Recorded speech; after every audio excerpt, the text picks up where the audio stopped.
అదే అందుకే పాలిటిక్స్లో ఉండి కన్జర్వేటివ్ ఫ్యామిలీ ఉండి ఫస్ట్ టైం ఎంటర్టైన్మెంట్ యాంకరింగ్లోకి వచ్చినప్పుడు న్యాచురలీ కొంచెం గ్లామరస్గా కనిపించాలి. Some times wearing short dresses, అందులో హైట్ మంచి టాల్ బ్యూటిఫుల్ హైట్. మీరు అడిగిన క్వశ్చన్కి నాకు ఎప్పుడు అలా ఎందుకు అనిపించలేదు అంటే నేను అలాంటి నా చుట్టూరా అలాంటి వాళ్ళు లేరే, అందుకేనేమో. లైక్ అమ్మ వాళ్ళు ఎప్పుడు ఆపలేదు. No never. ఐ థింక్ వాళ్ళు at a point of time దీనికి ప్రపంచం తెలియదు, లోకజ్ఞానం లేదు అనే వరకు నన్ను చూసుకున్నారు. ఆ తర్వాత when they knew I can take care of my self, they were happy. And yeah, they've seen how I speak, how I conduct myself, and there were times అమ్మని అయినా మా ఆయనని మా అత్తమామని కూడా ఆడియో ఫంక్షన్స్కి తీసుకొచ్చేదాన్ని నేను. So they kind of got of hold of the atmosphere అక్కడ. So there are bad people everywhere, but I strongly believe treat people the way you are, not the way they are. ఇప్పుడు ఒక చెడ్డవాడు ఉన్నాడు, వాడిని చెడ్డవాడని treat చేయకూడదు. నువ్వు ఎంత మంచో ఆ రకంగా ట్రీట్ చేస్తే నీ ధర్మంలో నువ్వు ఉండాలి, అంతే కదా? నువ్వు చెప్పేది అదే కదా, నీ ధర్మంలో నువ్వు ఉండాలి. అంటే నీ నేచర్ ఏంటో తెలుసుకొని నీ నేచర్ ప్రకారమే ఉండాలి. డోంట్ అంటే వాళ్ళు ఎలాంటి వాళ్ళు అన్నట్టు ట్రీట్ చేయొద్దని నేను అనుకుంటా. Because somewhere that effect will be there, that impact some day. ఇమీడియట్గా లేకపోయినా అరే అప్పుడు అలా ఉన్నా కూడా అనుస్తే అలా ఎంత బాగుండింది అనేది ఉండాలి అని నేను అనుకుంటా. That's how you give the chain of ఏమంటారు అదే goodness and it passes on. Yeah రైట్గా చెప్పిన మాట ఏంటంటే అను, పబ్లిక్ లైఫ్లో ఉన్న వాళ్ళకి వాళ్ళ మనుషులు గారు వాళ్ళు పర్ఫెక్ట్గా ఉండాలి అని చాలా అసలు హ్యూజ్ ప్రెషర్ పెట్టేస్తారు. ఒకటి రెండు సార్లు రియాక్ట్ అయ్యి కాంట్రవర్సీ కూడా అయింది కదా, ఐ థింక్ చేశారు వాళ్ళు. నేను నార్మల్గా రియాక్ట్ అయ్యాను. ఇప్పుడు ఇదే విషయం బయట ఇంకెవరినైనా అయితే కుటుంబాలు గొడవలు పడి చంపేసేసుకుంటారు.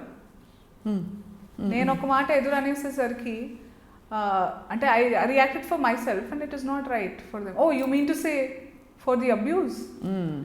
అది కూడా లైక్ నా ఆలోచనే, నేను అదే అంటున్నా కదా, నాకు డిప్లొమసీ తెలీదు. తెలిసిన తర్వాత నేను డిప్లొమాటిక్గా ఉండాలని అనుకోలే. I didn't make that choice. ఎందుకు ఉండాలి డిప్లొమాటిక్గా అసలు ఎందుకు? కానీ ఇంత బోల్డ్గా ఉంటే అంటే కొంచెం ఏదో క్వైట్గా మీక్గా ఉండి అందంగా కనిపిస్తూ అలా ఉండాలని ఎక్స్పెక్ట్ చేసే ఇండస్ట్రీ కాదా ఇది? You don't think you can be bold and still get అలా ఉండాలని ఎక్స్పెక్ట్ చేసే ఇండస్ట్రీయే. మరి you have to dress well, నాచుగానా చేయాలి, నోరు తెరవ, బుర్ర వాడకూడదు. బుర్ర ఉండకూడదు అసలు, వాడకూడదు కదా first of all. Yeah you just have to smile. అది అలా అలవాటు చేశారు ఇంతకు ముందు. నీకు అలాంటి ఇన్సిడెంట్స్ అయ్యాయి ఎప్పుడైనా వేర్ నీ బుర్ర వాడి నీకు అది అంటే because you're very brainy intelligent everyday. ఇప్పుడు కూడా నేను ఏదైనా ఫోటో పెట్టాను అనుకోండి, ఇదంతా నీకు అవసరమా ఆంటీ, పిల్లల్ని చూసుకో, అదేదో వాళ్ళు నా పిల్లలకి ఫుడ్ వాళ్ళు పెడుతున్నారు, ఫీజు వాళ్ళు కడుతున్నారు అన్నట్టు వాళ్ళకి కష్టమవుతోంది నేను బాగుంటే. So it's funny actually. నేను ఒకప్పుడు చూసి నువ్వేంట్రా నేను కన్నా నీకేంటా అని, but I'm like okay dude, what else can you do? ఇంతే, ఇంకేం చేయగలను? వాడికి ఎంత పాపం, ఎన్ని కష్టాలు ఉన్నాయో వాడికి. అంటే ముక్కు మొహం తెలియదు నిజంగా. నేను తెర మీద నేను ఎలా ఉంటానో చూస్తాడు అంతే. What I do, what's my life, like everybody has ప్రతి ఒక్కరికి ఆ రోజు స్టోరీ ఒకటి ఉంటుంది. ఇప్పుడు నేను ఇక్కడ మీరు కూర్చున్నారు, ఇంతకుముందు ఒకటి జరిగింది, it will effect how you correct deal this hour right now. మనం ఫస్ట్ కాన్ఫిడెన్స్ ముందు ఎంత మనం తెచ్చి పెట్టుకున్న కాన్ఫిడెన్స్ అది ముందు లాగేసినట్టు అవుతుంది ఎవరైనా. కానీ ఇప్పుడు నేను లైటా పిచ్చ లైటా అస్సలా నో. సో ఎవరికి ఆ పట్టింపులే లేవు. People forgot that everybody have their own back stories for what they do. ఏం చేసినా కూడా మనము మిస్టేక్స్ చేస్తాము. We are in the for example, నేను 5 ఏళ్ల క్రితం చేసిన ఏదైతే ఉందనుకోండి, ఇప్పుడు ఐ రిగ్రెట్ డూయింగ్ దోస్ అనుకోండి, but maximum I lead my life regrets ఉండకూడదు, పశ్చాత్తాపాలు లేని జీవితం గడపాలని నా ఉద్దేశం ఎప్పుడు ఉంటుంది. ఎలాంటి వాటికి రిగ్రెట్ అవుతూ ఉంటావు?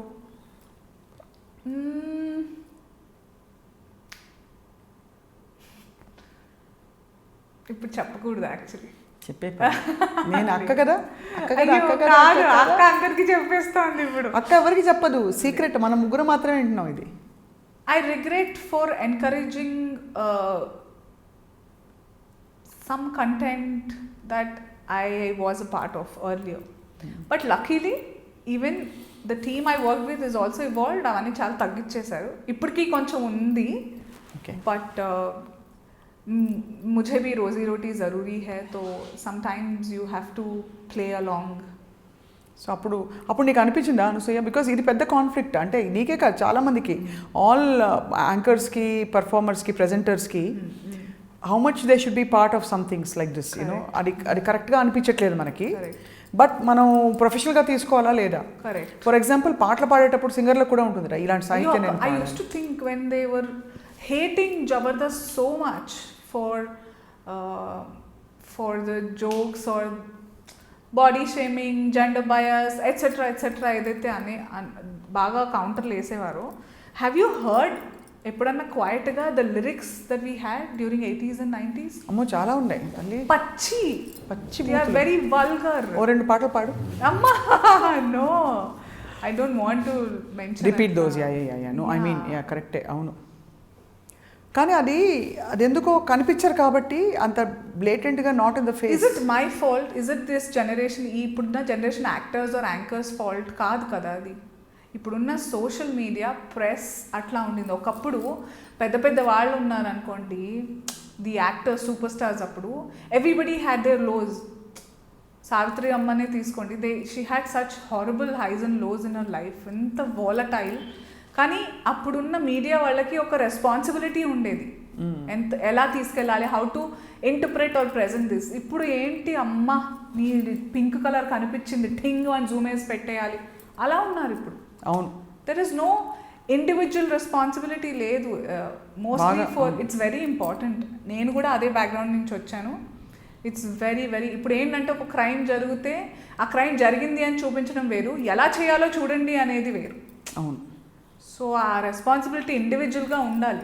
ఎవ్రీథింగ్ అక్కడ the quality has deteriorated so bad world కదా, మనం ఇలా తీసుకుని వెళ్ళాలి అంతే. అంటే జాగ్రత్తగా